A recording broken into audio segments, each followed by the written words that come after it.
Hello, everyone. I want to welcome everyone today. Hi, I'm Jeannie Breedy. Today, we're going to bring you a Liquitex class. We are going to be featuring Heavy Body, which we haven't used before. We're going to create a spring-inspired artwork today with some cherry blossoms. And I will be on the chat, and I'm going to introduce you to Marla, and she'll tell you about the Impasto cherry blossom tree that we're going to create today. So let's get going. Hi everyone, I'm Marla. Thanks so much for joining me today to paint this cherry blossom tree. Definitely going to set us in the spring mood, I hope. I don't know about where you are, but I'm in Texas, and that 1 week of snow was enough for me for a long time. So I hope wherever you are, it's nice and warm, or at least if it's snow, you're enjoying it and ready for it. So yes, so we're going to be using Liquitex materials to paint this tree. You can see what it's going to look like when we're done right here. And I'm going to go ahead and switch out to the canvas we're going to work on. All right, so I think I'm ready to focus on the surface. Perfect, thank you. All right, so I'm using a 12 by 12 canvas. It was pre-primed, but I went ahead and put a very light coat of a neutral gray, which I believe in our notes said was optional. You certainly don't have to do this. I just liked the look, and when we're working together, it'll help make the flexible modeling paste pop a little bit more for you to see, I'm hoping. So that's what this is about. I'm going to be using the Liquitex flexible modeling paste to get that impasto look like Jeannie was talking about. This is the jar it comes in, and then I'm going to be using our Liquitex acrylic heavy body color. This is the larger size tube, but this is some information just to share. This is our Quinacridone magenta color. You could use the magenta or the Quin crimson. I'm going to just show where you can find detailed information on our various colors. If you're curious, like you're at Michael's and you're like, I don't know which color I need. I like the hue of this, or I like the look of it, but I'm not sure it's going to be exactly what I need. We try to put as much information as possible on the back of the labels. Like you can see, this color is a naturally transparent color. You can see by that square there, it's showing you that it's transparent. If it were a black square, that means it's opaque. And if it's half black and white, that means it's semi-opaque. You're going to also see the light fastness rating. You can see this is light fastness 1, which means excellent or permanent for artist use. So we're talking 100 years or more in museum conditions, just basically well protected kind of thing. And then we're going to show the pigment information. So this is something where if you're matching across brands, it can be useful to know. So you want to use all Liquitex, and you're working with a color that's called cherry red, and you like cherry red, but you really want to use Liquitex. And you find out the number, that cherry red, maybe it's PR 122. You come over to our range and you notice, oh, look, Liquitex has a color that is pigment red number 122, but they call it Quinacridone magenta. That's just a way that you can transition brand to brand and get pretty similar hues, okay? So that's just a little bit of info on the label. We're also going to use our Mars black color for the trunk. And let's go ahead and get started, and I'll just keep talking as we're working here. So I did not work from a photo. So this is kind of like an imagined silhouette of a tree. If you have a photo you want to work from, that's perfectly fine. But this is not about trying to capture super precise detail. It's kind of capturing the essence of the tree, or the silhouette of the tree. So here I'm using our Mars black. You can see that information is also in the front. The black square shows it's an opaque color. It's light fastness 1. And the AP means it's certified non-toxic or approved product for artist use. You don't have to use any special health and safety equipment when you're using this color. Okay? And that's the case for, I think all of our colors in Liquitex, in the paints at least. So, all right. So I'm using our Liquitex Freestyle brush. I'm using the Filbert number 2. You can see it's a little stained from lots of good use, but I like it because it's a synthetic filament. And synthetic filaments are really fantastic for working with acrylics. And that's because if you're working with natural hair goes limp when you put it in the water. And water is, of course, a solvent for acrylics. So if you're using water with your acrylic, your brush can go limp and lose texture.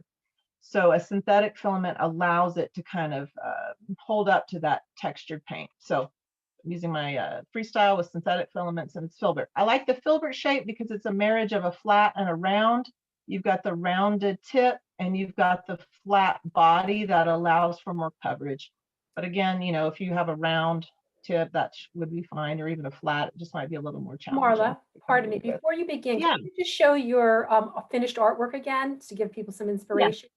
I mean, the screen is really tight because we want to, you know, that we're going to focus on the impasto technique, and she's going to be using with a palette knife. So we just want to show everyone.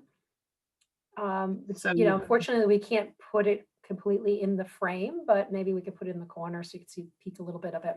And one other question is that flexible modeling paste versus regular modeling paste, for those of the artists that are joining us, if they don't have flexible and only regular modeling paste, could you give them some, you know, some tips? Yes, and let me see, maybe I can move this. That doesn't help. You know, if you're wanting it for a guide, I don't know, can you screenshot on Zoom? I don't know. Maybe you could screenshot it and have it as an example. I'm not sure. But let me see if I can move it to this. Well, I don't know that I can do that. Yeah, I don't think you can, but if you just put it to the top, yeah, up, and then we'll pull it in from occasion. Okay, that sounds good. Like So yeah, so I'm using flexible. The main reason I'm using flexible for this project is I'm on a flexible surface. This is stretch canvas, and so it's considered flexible because I don't know if you can see my finger, I can move the canvas, right? If I were working on panel or a different rigid surface, I certainly could use traditional modeling paste. The main difference is traditional modeling paste gets really rigid when dry, and it's good for sanding, carving, drilling, that kind of thing. But it needs a rigid surface like panel or some other kind of a very inflexible surface. Flexible modeling paste gives you the body and texture of traditional modeling paste, but it will be flexible on a flexible surface. So it's kind of a nice marriage of the texture and the kind of stiffness of the modeling paste while still allowing it to flex with whatever surface it's on. Okay. All right. So got my Mars black here, and here, let me show this real quick. So I'm going to start at the bottom, and we've got like a little, I don't know if you call it just like a little ground line or something like that, just to kind of ground the tree on our abstract surface. So I'll start with that, and then I'm going to go up the main trunk and then feather out to the branches. Okay.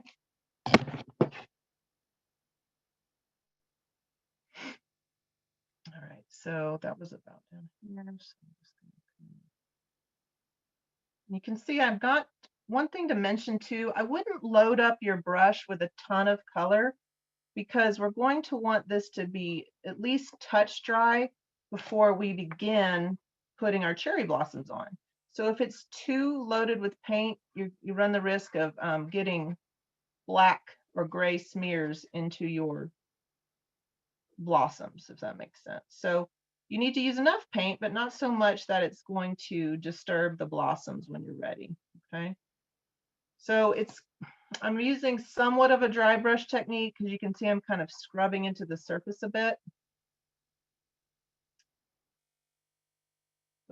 And I can always add more black once I dab the flowers on too.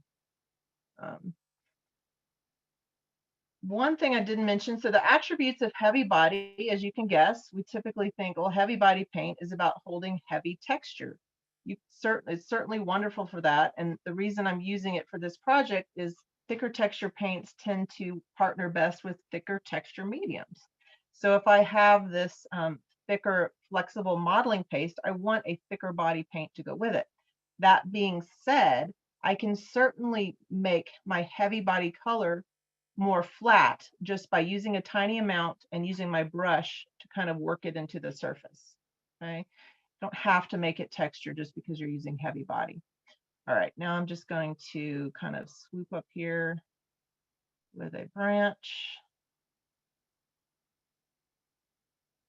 You can see if it's light, I can correct it a little bit, right? If it doesn't quite go where I want it to, I can, you know, feather it in and not make it be so obvious that it wasn't exactly where I wanted. But again, you know, that's just in my head. I don't, you know, I can also kind of roll with it too and not feel like I've got to get some perfect vision in my head of a tree. Just kind of getting that essence of what it means to be a nice branchy cherry blossom tree. So I'm just sketching it in.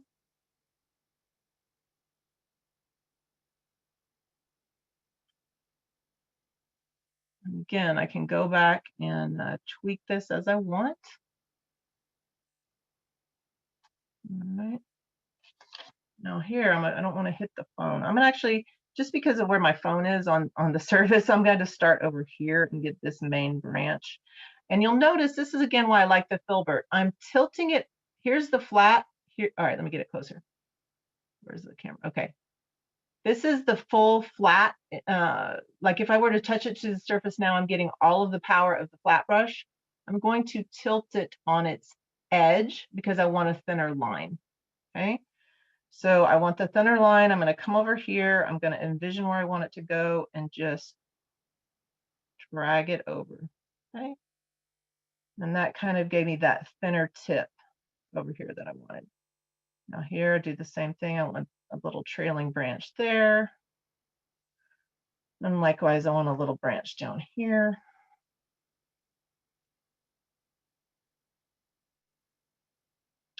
And then let's put another one up here. Again, I'm using that edge of my Filbert, not the flat part for this. Oh, yep, I hit the camera. I would do that.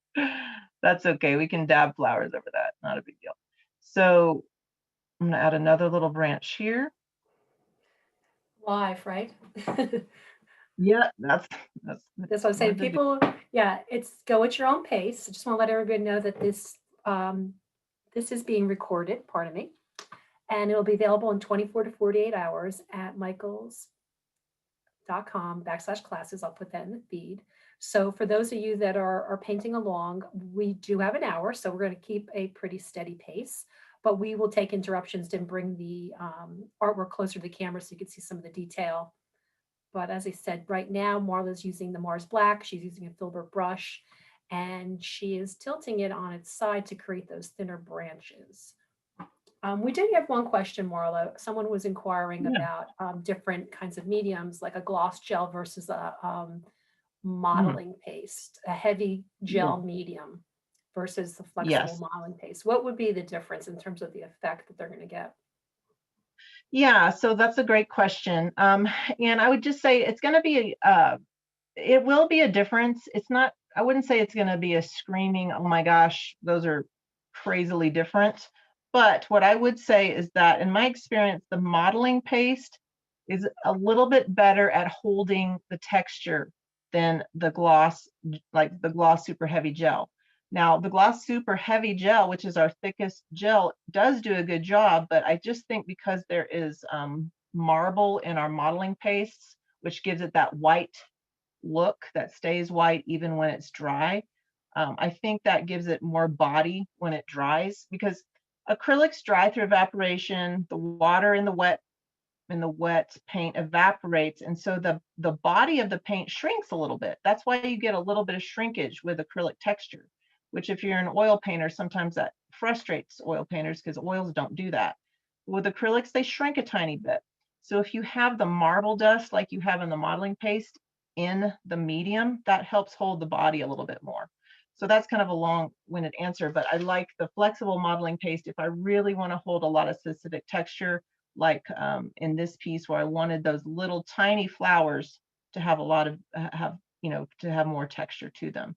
You could certainly use a gel if you have it. It's just the flowers won't be quite as, they won't pop as far from the surface, but you'll still get a textured effect. Just may not be quite as dramatic.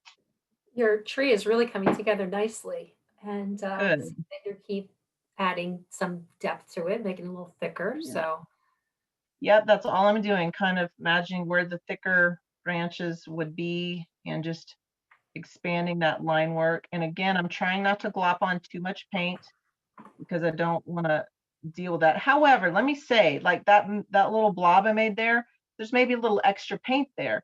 But since we're using the palette knife to get that impasto technique, we're using more gel. We're using more modeling paste and paint, so it's going to cover it pretty nicely, even though it's going to be still damp. So that's the other benefit of it. It's you want it to not be too thick and wet of paint, but that being said, it's still going to since we're using modeling paste, it's not going to sully up your flowers since the modeling paste is thicker. That makes sense. So yeah, I'm still using the edge of my brush. I'm going back and I'm just thickening the base of some of these branches. And you can see this is kind of a fantasy tree. I'm not trying to get super realistic, but just kind of capture the essence of a tree, what we think of. Yeah. So why do I keep hitting my, this is kind of a good time to mention this. You notice how our brushes are long handled for acrylic? That has to do with the painting tradition of using an easel, because typically when artists work on an easel, they might hold the brush back here and paint away. I'm sitting at a table, right? So because of that, I've got that longer brush handle sticking up. So it's just something that, because I used to say, why do these brushes have a big long handle? Well, that's why. So you can use it more readily at an easel. And whereas watercolor brushes tend to be short handle, and most watercolorists are not standing at an easel, they're sitting on a flat, or their work is on a flat surface. So it's traditionally short handle. Just a little bit of brush trivia for you there.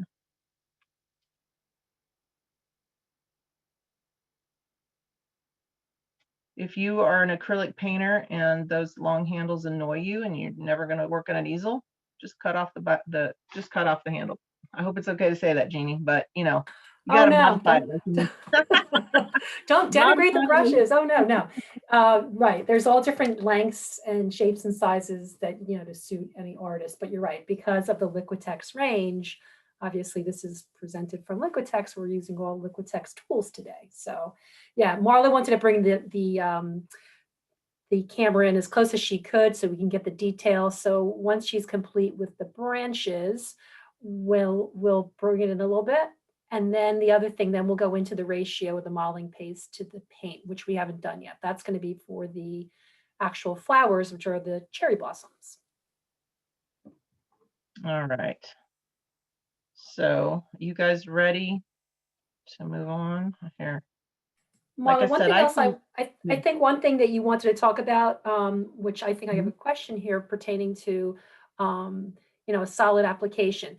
It's really important that it's not too wet and thick, because you're going to have another application of all those cherry blossoms or the flowers on top of it. So, you don't want to have it too thick of a coating. Is that correct?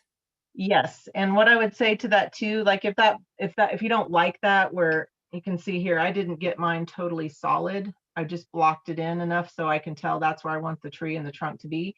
Once I'm done with the painting, I can come back. Right. I can come back, and wherever I don't have flowers, I can, add more black paint and to really thicken it up, right? To give you that more opaque coverage. Yeah. Yeah, because we are going to be working swiftly through this in this next hour. So, we didn't want to make it too thick of a coating for the tree. All right, so now I'm just going to take some water, rinse out clean my brush, because until we're going to now switch to a different painting tool, our palette knife. And you can see mine has been well loved and used, and I do actually clean them, but I'm not super fastidious. So this is my used one, and this is what a new one would look like. But it is a good chance to mention that I love the Liquitex palette knives, because when you do clean them, and you do need to, if you do, like for example, this is a bunch of dried acrylic on mine here. If I put it in a container of water and let it soak for several hours, that acrylic is going to get loosened. But since these are stainless steel blades, they're not going to rust. So I can allow it to soak for as long as I need. And then once I get it out of the water and I get like an old toothbrush or scrub brush or something, and I can, scrub or peel the paint off, I get my nice clean brush again, because that stainless steel doesn't rust and it allows the acrylic to lift off. you know, after soaking. So That palette knife has got a lot of artwork associated with it. a lot of Got a lot history. of miles on that.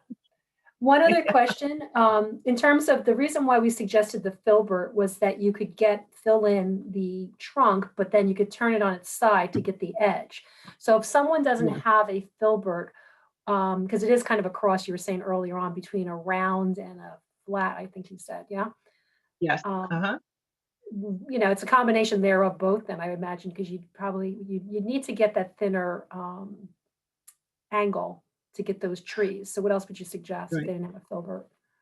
Yeah, if you don't have a filbert, then I would suggest a round. And so here's a Liquitex round. Again, it's that synthetic filament, and it doesn't, it's not to a strong point right now, but in water it would be a little bit more of a point. But you can see as I turn it, it's a round. This is the ferrule. The silver part's called the ferrule. It's a round ferrule, and it's a round brush head. And so what's nice about rounds is that if you really want a lot of these linear marks that aren't blocky, that have that kind of calligraphic flow to it, a round will do that, because you get the tip at the end, and then as you press it, you get the body of the brush. Well, here, like so. See what I'm saying? If you want a delicate area, you just do the tip, and then as you paint, you press down, and you get more of the body of the Right. filament. Great. Okay. That's great. That was a great technique. That was a great solution. Thanks, Marla. Sure. All right. So now I'm going to open up the flexible modeling paste, and if you've not used it before, you'll, oh, I guess I used a different container for my other one. So when you haven't used it before, it'll come with this inner foil. We do that to help keep the materials from drying out in storage, but you just want to cut right through that. I usually use a palette knife. Of course, scrape everything off because you want all of your medium. You don't want to lose any of it.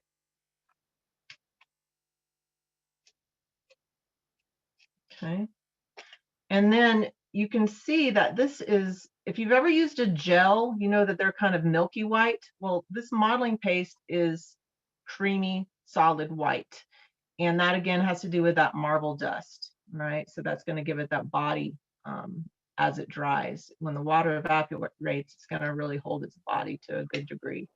So Well, that's why we're I'm using the, I'm yeah, going to jump in again because as we transition into the palette, thank you for giving us that preview on the modeling paste. The palette that you're using, that one is a Liquitex palette. It's a number, I think you said 14.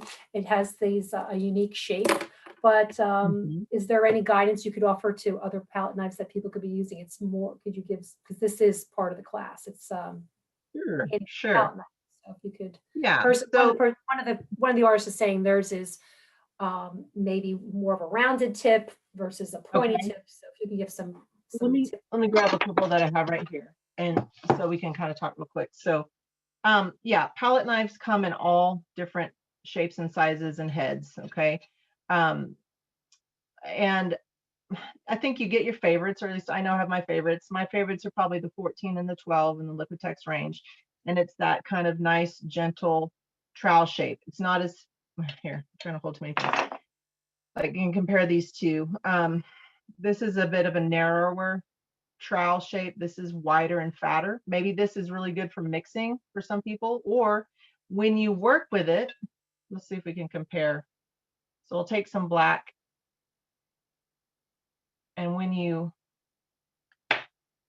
brush it out, you see how just doing a line, I got a fatter stroke because I have a fatter knife compared to this. It's a bit thinner. So that you have to consider how wide is the base of my brush. This diamond kind of top is going to give you a different look. So if I get paint on it and I brush it down, or I shouldn't say brush it down, knife it down, that's a totally different stroke.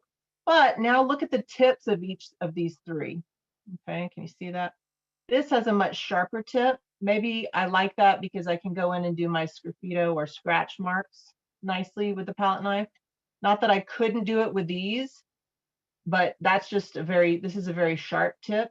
A knife like this could also be good for different, more angular knife marks, right? But since this is an organic tree, I didn't need quite as much the angle. So I chose this tip because for the scale of my canvas, I liked that amount of rounding. I mean, this is, you know, splitting hairs here, but you can see how this rounding is smaller than this rounding. Maybe you can, maybe you can't. This is just a little bit wider at the tip than this one. So I liked the diameter or the width of this rounded tip better than this one. Now, all that to say, if you don't have my specific knife, you can certainly do a knife work technique. Your blooms are going to just reflect the shape of your knife. Okay, so let's take my black again. And when we're dabbing the flowers, I just liked how that rounded shape created that size of dab, if that makes sense. Right, So because that makes sense. But I think as we get into it, you'll be able to kind of. yeah, you'll see it. And you know, there are some knives that I don't really have one handy, but like, again, I have my favorites, but there are some knives that are palette knives that are much longer and straighter. They don't That's have these. exactly, yeah. Yeah, and those I typically save for mixing, but you can use it for a technique like this. It's just that the rounded part, you know, the tip is going to be wider. So as you're dabbing your flowers, you may have to just kind of dab over the flowers to a greater degree to scale them down for the size of your tree, if that makes sense. Okay. You as the artist, you'll see it as you're working with it, and it'll click, I think. It's just, Sounds so don't get good. too hung up on All the right, so what specifics. ratio, just as like, you know, we put down some of the flexible modeling paste, and then in terms of the heavy body, you're just going to put in, you decide you're going to use the magenta, the quinacridone, crimson. Yes, I'm going to Okay. use quinacridone crimson. And I put down 3 blobs. This is just kind of you don't have to do it this way, but I just like to organize it this way. So one is going to be white blooms. So I'm going to leave that as it is, because again, that marble dust allows it to look more white when dry. This is going to be more of a, I guess I'd say a 50-50 mixture of color to modeling paste. And then I'm going to take some of it away here. So I did equal, I'm going to add some of that there. Then this is going to be probably 2 parts paint to 1 part paste. All right. So we'll see that as we go. So about 50-50. And then, and I'm not using any exact tools, but I try to like, okay, so I want 50% color, 50% paste. That's basically 50-50. So I'm going to mix those together. Right. So you're just getting different intensities of the color to give some definition to the blooms. So yeah, use your judgment. Like you said, you could always add more of the white if you want it lighter. Yeah. Or add more of the And in crimson. fact, yeah, and I was saying, in fact, I can already tell I want it lighter than that. So you know what? Right. That's what we do. You correct as you go. And I'm just going to add some more modeling paste to that. And I'm mixing up way more than you're going to need, guys. Well, I shouldn't say way more, because you can keep dabbing and dabbing, but I sometimes do that for demos because it's just easier to see proportions in larger amounts. But I'd say that's a pretty decent mid-tone. But you know what? I don't want that to be, I want that to be actually my darkest color. So I'm going to correct again. So forgive me for that, but I'm going to correct again. And I'm going to now put out more modeling paste. So now you just switch the order. So now you're just going to have, this is going to be your mid-tone color. Sorry guys, yeah, so I'm going to use this paint, but I've got, this is going to be my darker value bloom, and then this is going to be my lighter value bloom, and then this will be the lightest, the plain white. Okay, and of course, so if you see that volume, I'm going to use just a tiny amount, because quinacridone crimson is a, the quinacridone pigment is a strong pigment, so you don't need as much of it in a mix. As you can see, it's nice and vibrant, even in a tiny amount. And I want that more pastel pink. Sorry guys, yeah, a lot of times I just have to put color out and do it see it and react to it.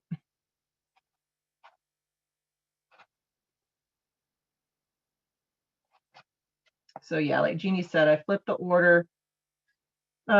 This was 50-50, which gave me a dark value crimson. And then this was one part, or gosh, I'd say a sixth color. Right. One It part was, color, the 6 parts white, or the yeah, you paste. could always start. I mean, obviously, what I've seen, it's really blending together nicely, but you could, oh, yeah, blend the color into the modeling paste first and add very small increments because you could always increase the intensity, the value. Yeah, yeah, exactly right. To not be, to be thrifty about, you know, the materials that we're using. Yeah. Yes. Yeah. I apologize, guys. That was, you followed me. That was not a thrifty move. But No, that's okay. We're what you can good. do, what you can do is always add more blooms, and We're, it's not going to hurt to have we're lots of practicing them. our mixing. This is a good technique. It's all part of the process. There's a learning curve here, right? Right. And then we're going to do the Okay. latest color, right? Yes. So I'm going to start with the, actually start with the white, just to get to kind of map it out. And the reason I do that is I want to make sure I'm kind of distributing this lighter value all throughout the tree, because I think of that as kind of the, you know, the red is the fresh part of the bloom, and the pink is in its perfect state, and the white is maybe as it started to fade. So I kind of want some of that to be the structure. I want the white to be the structure of the blooms. So I'm just taking a tiny dab on the tip of my knife, okay? And I'm just going to, as I'm working, you can see I'm leaving a lot of the trunk uh, open. So I'm just kind of thinking of adding small little, or not small, but I'm adding clusters of blooms on different areas of each branch. So it's going to be clusters of blooms. So you're starting And from, yeah, working your way from the outside of the branches. right. Yes. And the nice, really fun, relaxing thing about this is, you know, it's just about what you have in your mind about what those beautiful blooms look like, kind of dancing on the branches, right? They're tiny little blooms, they're vibrant, but you see the beautiful sky behind them or the branches behind them. And I just kind of think of that when I'm working. How would I want that to look? And don't be afraid, you know, on the tips to cover up your branch, you know, with a dot. And all I'm doing, I call this pouncing, which, you know, I like cats, maybe that's why, or maybe that is the right word, but I'm just kind of dabbing the color or pouncing the palette knife on the surface. You don't have to really do anything special other than just I'm collecting the paste on the tip of my knife and then just dabbing it and then removing it. And so it's creating these nice little palette knife strokes. Because of that shape of the knife, it's creating these nice little strokes that will start to look like blooms the more we go. Now, because I want to get rid of that one, I'm going to go ahead and put some white on my little blob there. Just like that. It's going. And I'm pressing down and, you know, kind of, again, pouncing that brush away. Press down and move. Marla, after you go through a few more of the branches, could you just zoom in so that they can see the shape of your white accents, your dab? Yeah, I'm going to hold it up so you can see it as we do it. Let me see if I can stabilize myself here. All right. Yeah, that's good. Oh, wow, you're really in it. Yeah, I'm getting it thick on here. And then just like in nature, it's not perfection, it's just your interpretation. And you, like I said, we're going to be layering other colors on top of it. yes, you got it. It's going to be self-correcting. So yes, definitely self-correcting. Yeah, there's no roadmap for each of these blooms. It's just kind of reflecting on how it's all coming together, my liking where the blooms are distributed. I'm focusing kind of on the edges because I think of the clusters of the blooms being towards the edges of the branches. And again, I'm going on top of the branches as I need. All right, let me see if I can zoom in so you guys can see that. Looks good. You're doing nicely. That's good. And then, yeah, because I just thought that now with the palette.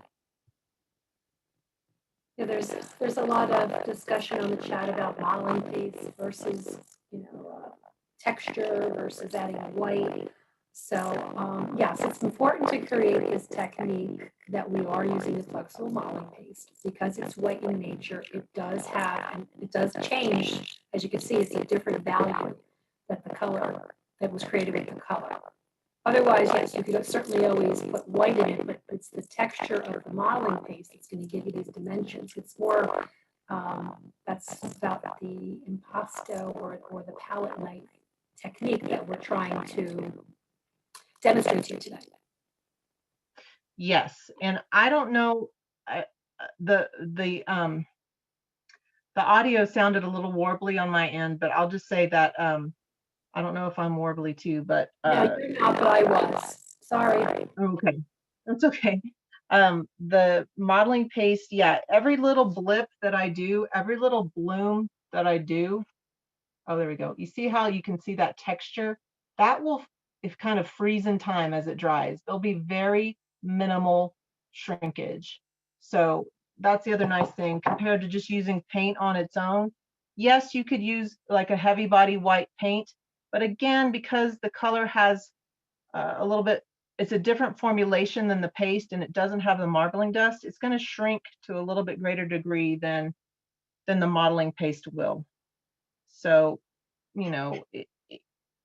I guess I help out on the Liquitex tech line, and if someone would call to say, hey, I want to do a palette knife or impasto textured painting, how do I do it? Well, I'd ask some questions because there's so many different ways you can do a lot of these projects. This is just one way to kind of accentuate that texture. Yes, you could use white on its own.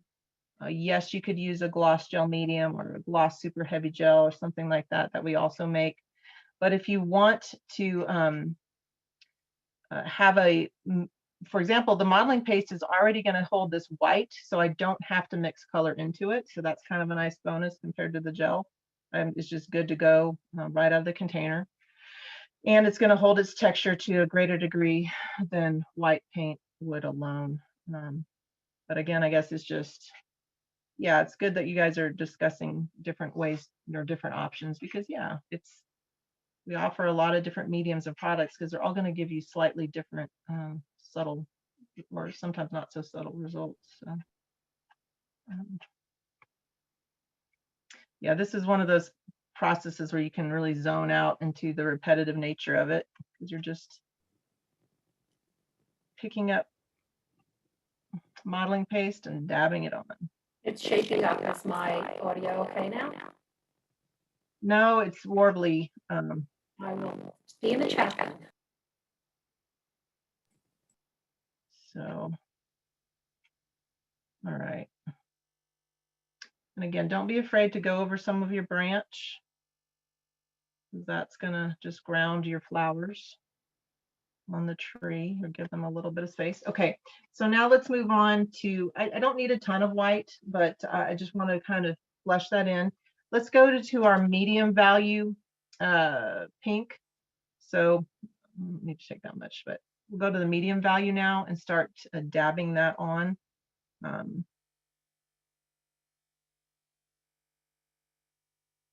And you can think about it too, how directly next to the branch, you're going to have visually bigger clusters of flowers. Whereas when you get to the outer edge of the branch, you can just lightly dot the remaining paint on your knife because you know, just like you can imagine if you're watching the flowers blow off a tree, the tiny little petals would blow off and they're a lot tinier than a big cluster of blooms, right? So you're just kind of giving that effect by gradating the size of your dabs. The thicker dabs towards the branch, and then as your paint comes off your knife, you can, you know, spread it out to the edges of the branches.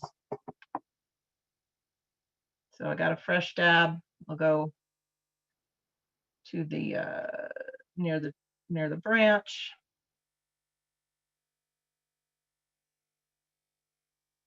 Come over here, and I had gotten kind of a large dab of that white, but that's okay. I can come in and just dab some of my medium tone Quin Crimson, my that color on top, and it's just going to all work together like a cluster of blooms. And so you're doing a tiny bit of mixing, you know, just by dragging the colors together, but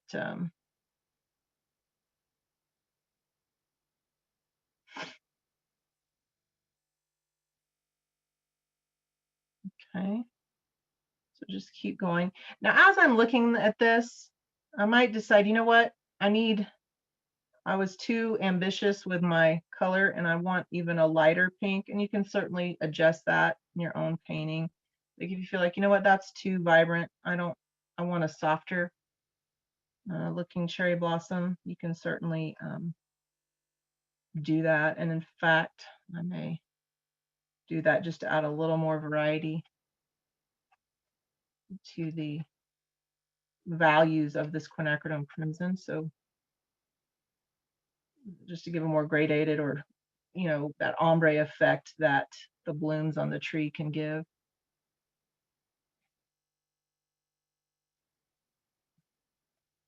And if you're quiet as you're working, you get that nice sound of the knife scraping the canvas, which is fun too.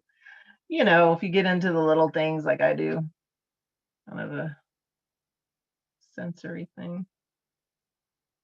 I was about to do a pretty large blob, so I'll take a little off. All right, you guys seeing how that's coming together?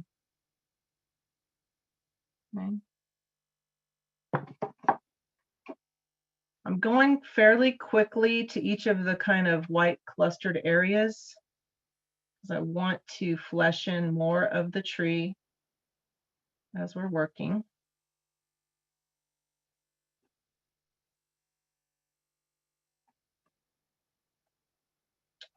So,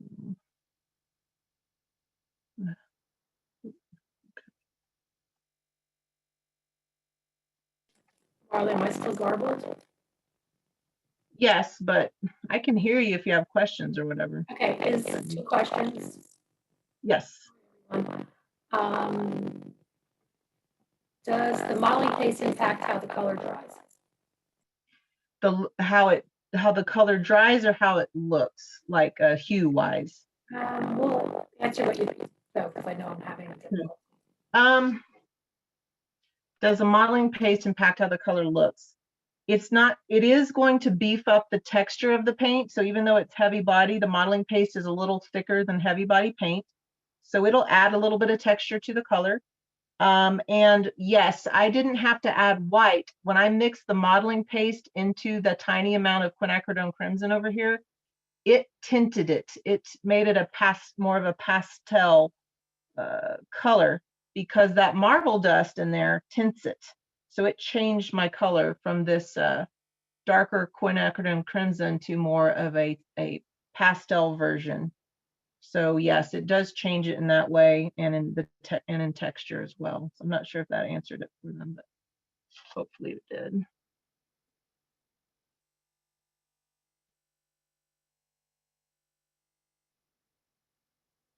Marla, one other thing is, instead of, we're using heavy body, but if people were going to use a different acrylic, would they still have the same effect that they mixed it with modeling? You will get an effect. You will be able to do some blooms and things. It may not be to the same texture that you're getting with the heavy body, okay? Because whenever you take a heavy texture medium and mix it, say you have a paint that is a softer or creamier texture, or I shouldn't say creamy, but like a looser viscosity or more fluid viscosity, you can mix it in modeling paste, but it's going to reduce the texture of the modeling paste a little bit. Whenever you mix a medium and color together, it's going to blend the two disparate textures, right? So if you have a fluid paint here with a thicker gel, the mix is going to be somewhere in between. So the nice thing about using heavy body with the modeling paste is that they're both of a similar thicker texture. But if you just have a certain texture of acrylic lying around and you have the modeling paste, yes, the modeling paste will beef up that thinner color, just maybe not to the same degree as I'm getting here. Okay.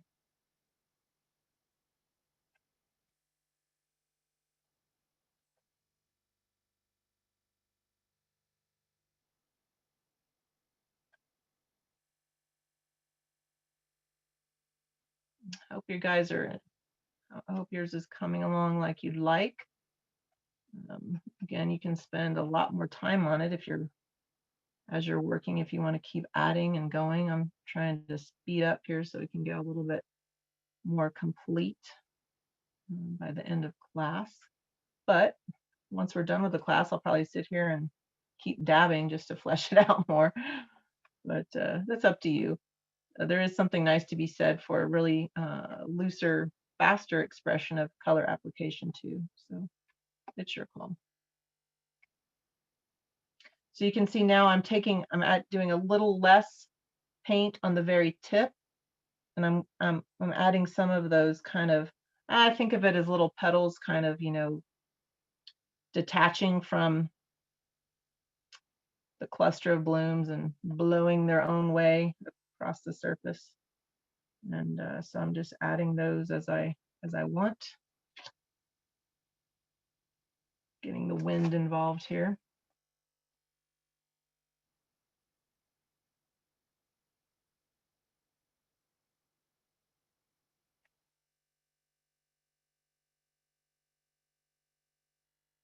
And one thing I'm doing also, which I know you can't see, that is I'm just as I'm working, I'm constantly looking at an area and then I'll pull my vision back to look at the whole piece. So I'll go around and add blooms where I think they need to be, rather than just trying to get one branch, fully fleshed out. I may go back and say, I need a little more here, now I need a little more here. So I'm kind of just letting my eyes dance around the surface to see where I need to add more blooms to unify the look of my tree. All right, now let's do this. I just wiped off my palette knife, which didn't necessarily have to because I'm just adding a similar color, but wiped off my knife, and I'm going to take my darker value Quin Crimson.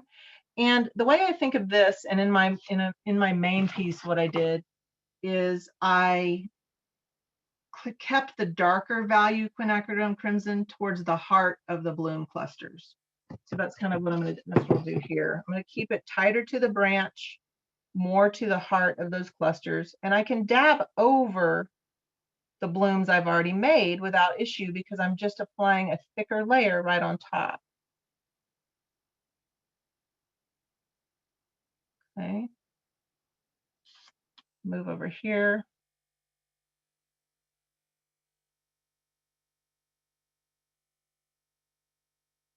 And then I'll jump over here. Find you don't need a ton of the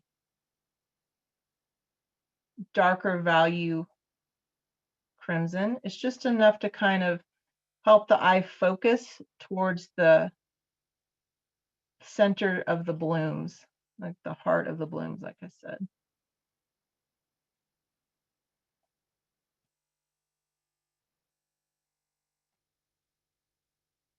And it's just to keep looking at your piece, keep visualizing, where do I need more dabs? Do I like the negative space? Do I want to fill some of that negative space? Marla, excuse me, can you pull the artwork up to the camera for a closer view? Yes.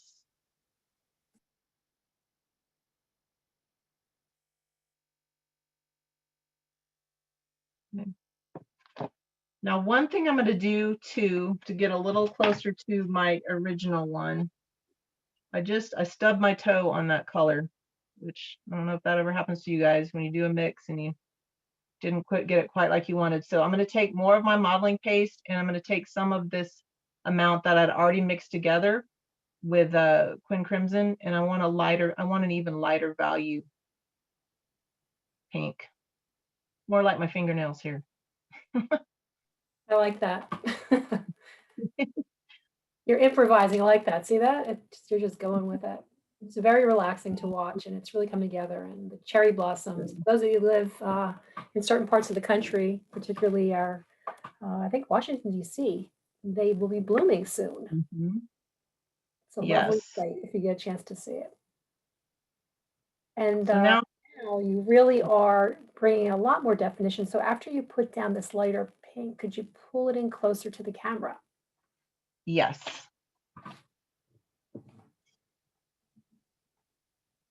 So I'll kind of work here and add.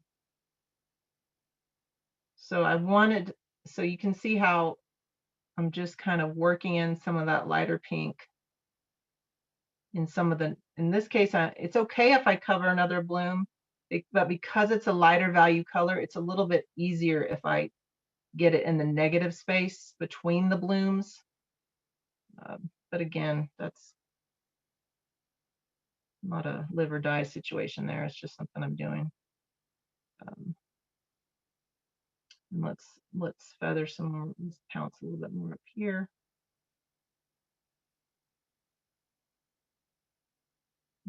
Here.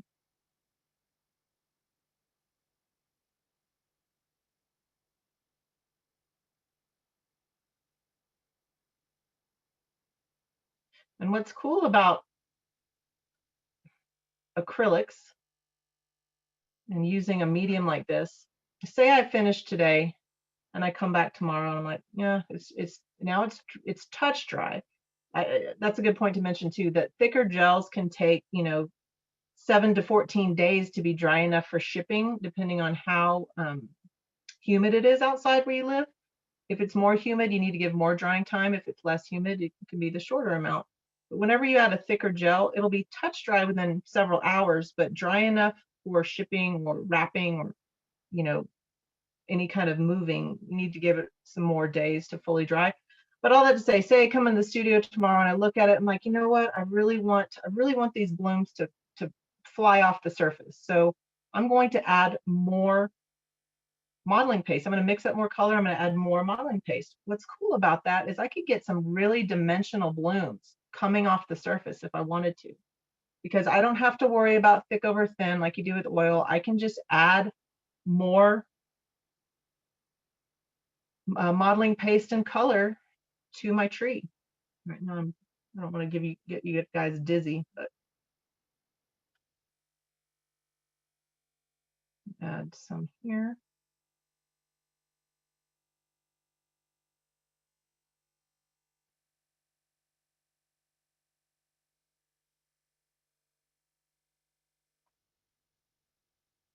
All right.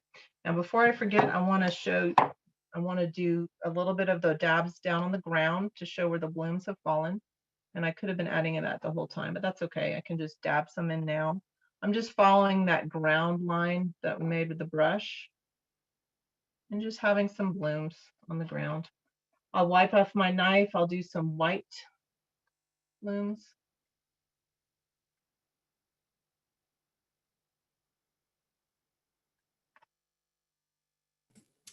Marla, we're getting some good feedback. We're going to have a email that'll be sent to all the participants today, and we'd love for you to participate on that survey and give us some feedback about the project, about Marla's presentation, about the product we're using. We had lots of great questions about heavy body, about impasto and or palette painting. We also had a lot about modeling paste, flexible modeling paste. So we will be bringing many other types of techniques and products to you from the Liquitex range. So I invite you to go on the michaels.com/classes website and take a look. Marla will be back in both April and May. March, April, and May. We have more coming up with lots of interesting new techniques and more mediums. So while Yeah. if you just want to, we're doing nicely in terms of timing, we have about 5 minutes to wrap up. Just explain a little bit about, the drawing time, the expectations, and we'll sign off Sure. from there. Yeah. So when we're done in this painting session and we leave it, it'll be touch dry by this evening. Like you could come and touch dry the blooms or I'm sorry, you could come and touch the blooms and they wouldn't stick to your hands. But dry enough for shipping or something like that, you need to wait probably at least 7 days. If it's really rainy or humid where you are, wait at least 2 weeks before shipping, just to make sure all that residual water has a chance to evaporate. Um, so be aware of that. That's one of the beauty things about knife painting is you can really get a lot of that gorgeous color, but you need to allow time for drying. So if you have a fan or something like that in your studio, that can speed the drying a bit. And again, uh, keeping excess humidity out will help. But really, I found that with acrylics, they dry quicker than you think. So it's it's never really been too much of a problem for me when it comes to, oh, I can't wait for this to dry. You know what I mean? It usually dries before you know it. So, and really now all I'm doing is kind of evaluating the whole surface. And now is the point where I've pretty much got my clusters in, so I could come back with my brush and add black and, flesh out that trunk to a greater degree with more paint. I could get thicker with the paint if I wanted. So just know you can do that too and get more of that silhouette effect.